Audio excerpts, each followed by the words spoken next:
काय करती?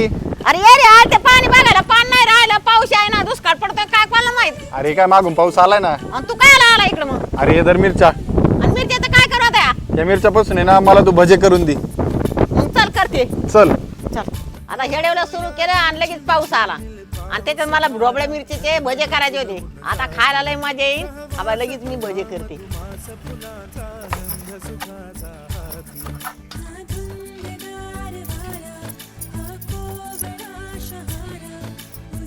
आता पाणी घालून मळून घेऊ. चला आता चूल पेटून घेऊन भजे करून घेऊ. आता मिरच्या पिठात बुडायच्या आणि तळून घ्यायच्या.